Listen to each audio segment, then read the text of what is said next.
సారంగపాణి జాతకం 2 hours 10 minutes run టైమ్‌తో థియేటర్స్‌లో release అయిన తర్వాత ఇప్పుడు ప్రైమ్ వీడియోలో స్ట్రీమ్ అవుతుంది.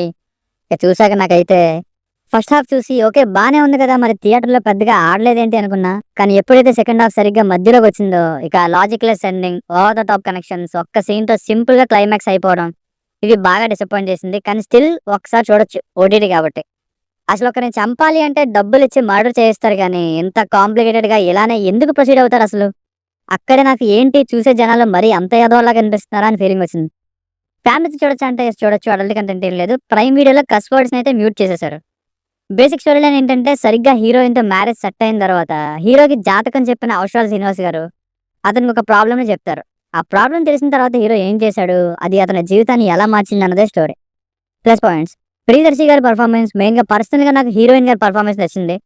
Music and songs by Vivek Sagar గారు ఈస్ డీసెంట్. కొన్ని లవ్ బీజీఎంలు నచ్చాయి. ఎంటర్‌టైన్‌మెంట్ వైస్ తీసుకున్న పాయింట్ ఎలా ఉందంటే, శుభ్రంగా ప్రశాంతంగా పెళ్లయిపోయే హీరోకి మూఢనమ్మకాల వైపు వెళ్లి లాగినట్టుగా అనిపించింది సినిమాని. కానీ కొన్ని ఈవెంట్స్ బాగున్నాయి. లైక్ ఇంటర్వెల్ ఆ perfume scene, heroine propose scene, Viva Harsha and Vennela Kishore గారితో కొన్ని సీన్స్ ఇవి బాగున్నాయి. Cinematography is good. చిన్న సినిమా అయినా కానీ మంచి క్వాలిటీ ఉంది. మైనస్ పాయింట్స్ క్లియర్‌గా డ్రాగ్ చేసినట్టు తెలుస్తుంది. Especially second half.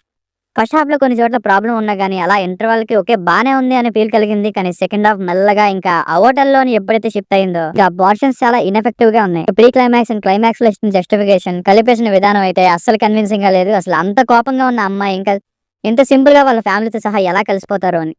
తనికెళ్ళ బర్నీ గారిని సరిగ్గా యూజ్ చేసుకోలేదు. లాస్ట్‌లో ముగ్గురు హ్యాంగ్ అయ్యే సీన్ అయితే ఇంకా లాజిక్ లెస్. కౌశల్ శ్రీనివాస్ గారి రోల్‌లోని లాజిక్ ముందు చెప్పినట్టుగా టూ మచ్ అనేలా ఉంది.